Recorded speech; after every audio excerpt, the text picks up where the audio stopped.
অ্যারেঞ্জমেন্টটা কী হবে সেই অ্যারেঞ্জমেন্টটা হচ্ছে যে কর্তৃপক্ষ বলেছে ওনারা এটা মেনটেন করেন। তার ভিতরে অ্যাডিশনাল আমার যে সাপোর্টটা আছে আমার এখানে আমরা বলছি 140টা, আমি স্ট্যাটিস্টিক নিয়ে দিচ্ছি 140টা তো ফায়ার স্ট্রিপের ছিল, এবং সেইখানে যে সিভিলিয়ান যে কর্মীরা যারা কাজ করেন, যেটা সিভিল হয়েছে না, ওনাদের গত জুলাই মাসে মনে করেন 200 কর্মীকে আমরা প্রশিক্ষণ দিয়েছি এবং টাইম টু টাইম তাদের সাথে এই রিলেটেড কাজ করার হয়।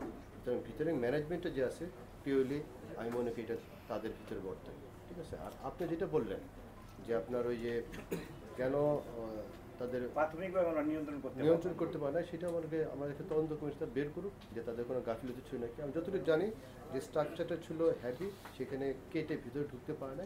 আর সামনে যে স্তূপাকার যে আপনার অ্যাপ্রন এলাকায় যে মালপত্রগুলো ছিল তার জন্য আমার ফায়ার ভেহিকেলটা অথবা এটা আমাদের কাজে বাধা দিচ্ছে, সেটা আমার প্রাথমিক অনুমানে এবং তদন্তে আমি সেটা আমি পেয়েছি। দেশের সবচেয়ে বড় বিমানবন্দর 7 ঘন্টা বন্ধ ছিল রানওয়ে, আগুন নেভাতে 7 ঘন্টা লেগেছে। ইন্টারন্যাশনাল সিভিল এভিয়েশন অথরিটির কাছে এই বিমানবন্দরের যে একটা মান আছে বা গ্রেড আছে, সেখান থেকে কি আমরা কোনো লুজ করেছি? আচ্ছা, সাথে একটু যোগ করি চেয়ারম্যান, যে গতকালকে সোনাগাঁও হোটেলে ব্যবসায়ীরা একটা সংবাদ সম্মেলন করেছেন এবং সেখানে তারা বলেছেন যে শাহজালাল বিমানবন্দর এখন মারাত্মক ঝুঁকিতে আছে।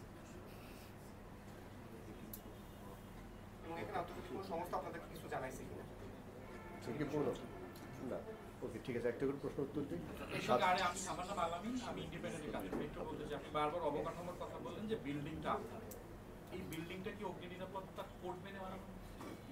তাহলে কি বিমান এটা মেইনটেইন করতে পারেনি ঠিকমতো? বিমান যেহেতু কার্গো হ্যান্ডলিং এর দায়িত্বে আছে স্যার, আমি কি কোন এজেন্সিকে আমি এখন দোষ দেওয়াটা সময় ঠিক হবে ভাই?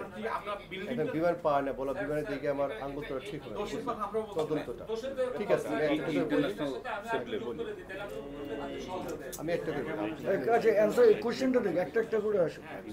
আপনি বলেন, এই একটা প্রশ্ন নেব, তারপর একটা প্রশ্ন নিয়ে আমরা শেষ করি।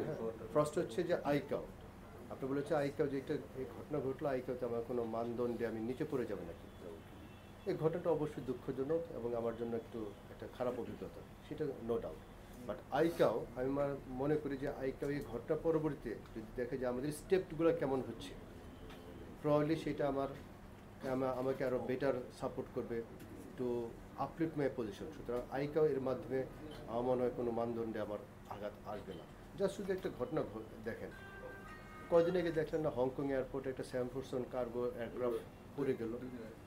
আমরা তো এটা ধারণা করতে পারি হংকং যে আছে তাদের ইনফ্রাস্ট্রাকচার অথবা তাদের প্রসিজিওর, তাদের কমপ্লায়েন্স ধারণা করা যায় যে মোটামুটি ওয়ার্ল্ড ক্লাস স্ট্যান্ডার্ড, তাই না?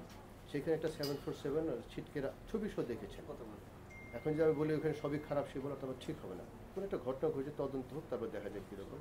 তো আমাদের এখানে সেটা বলতে পারি যে আইকাউতে এখানে কোনো প্রভাব ফেলবে না। সাবসিকুয়েন্টলি যে কমিটিগুলো আসবে সেগুলো যদি আমরা কমপ্লাই করলে আমি মনে করি সেটার মধ্যে আমাদের ইমেজটা যে আরও বেটার হবে। যেটা আমাদের একটা ঘটনা ঘটেছিল, দুর্ঘটনা ঘটবেই, কম হোক বেশি হোক, আমার চেষ্টা থাকবে যেটা মিনিমাইজ করা যায়। সুতরাং তদন্ত কমিটি ওনাদের প্রতিবেদন কিছু আসবে, কিছু রেকমেন্ডেশন আসবে, সেই রেকমেন্ডেশনগুলো আমরা ফলো করি। আমার বিশ্বাস তার মধ্যে আমাদের অবস্থার আরও উত্তরণ করবে, সেটা মনে করি।